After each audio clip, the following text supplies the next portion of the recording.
What if I told you the way your home looks might be quietly revealing what's happening inside your mind? And no, it's not just about being neat or messy. The truth goes much deeper, into your emotions, your habits, and even your sense of control over life. Psychologists have found that people who consistently keep their homes clean often share specific mental patterns.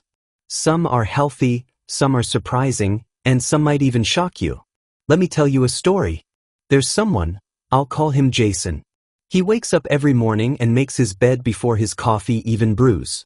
His kitchen counters are always spotless. His floors? You could practically eat off them. From the outside, people admire him. They say he has his life together. But here's the question no one asks. Why does he need everything to be so perfectly clean? Now don't get me wrong. Keeping your space clean is generally a good thing. Research from Princeton University shows that clutter can compete for your attention, reducing your ability to focus and process information. A clean environment literally helps your brain function better. But there's another layer. According to a study published in Personality and Social Psychology Bulletin, people who describe their homes as cluttered tend to have higher levels of cortisol, the stress hormone, throughout the day. So yes, cleaning can reduce stress. But here's where it gets interesting. For some people, cleaning isn't just about hygiene, it's about control. Think about it.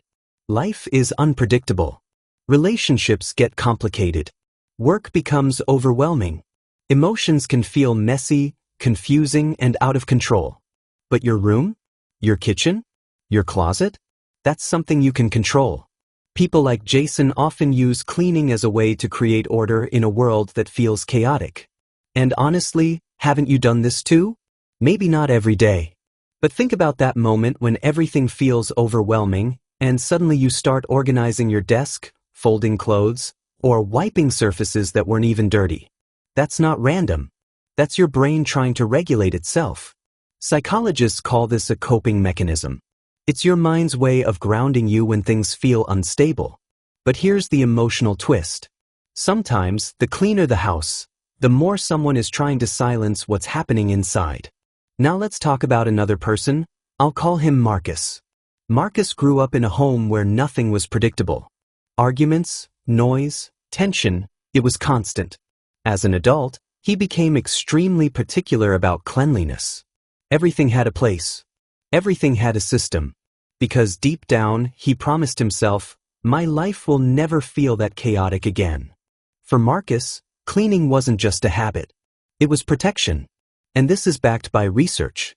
A study in Clinical Psychology Review found that individuals who experience anxiety often engage in repetitive behaviors, like cleaning or organizing, to create a sense of safety and predictability.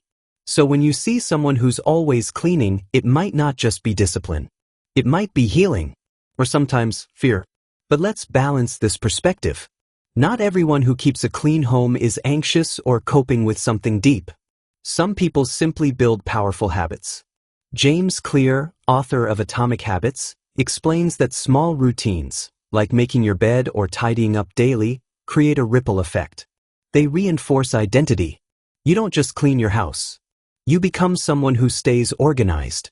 And that identity spills into other areas of life, work, relationships, and decision-making.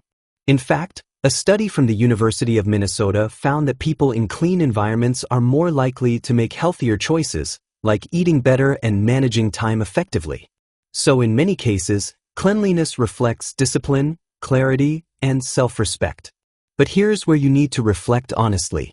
Ask yourself, when you clean, what are you really feeling? Is it calm?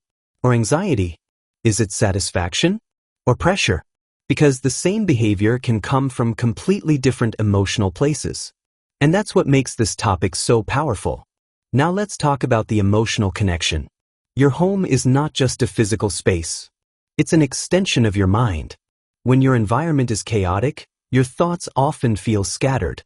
When your space is calm, your mind feels lighter. This is why therapists sometimes encourage people dealing with depression to start with small tasks, like cleaning a single corner of a room. Not because it fixes everything, but because it creates momentum. It sends a signal to your brain, I can take action. I'm not stuck. And that matters more than you think. But there's also a hidden danger. When cleaning becomes an obsession, when nothing ever feels clean enough, it can be linked to perfectionism or even conditions like obsessive-compulsive disorder. In those cases, cleaning stops being helpful and starts becoming exhausting. So the key isn't just cleanliness. It's balance. A clean home should support your mental health, not control it. Let's bring this back to you. Right now, look around your space. What does it say about you? Not in a judgmental way, but in a curious, honest way. Because your environment is always communicating something about your priorities, your emotions, your habits. And here's the most important part. You don't need a perfect home to have a healthy mind. You just need awareness. If cleaning makes you feel calm, focused, and in control, that's a powerful tool. But if it feels like pressure, like something you have to do to feel okay, then it might be worth exploring what's underneath that urge. Because sometimes the real mess isn't in your room. It's in the thoughts you haven't faced yet. So the next time you clean your space, ask yourself, are you organizing your home? Or trying to organize your mind? If this made you see yourself, or someone you know, in a new way, make sure to subscribe to our channel.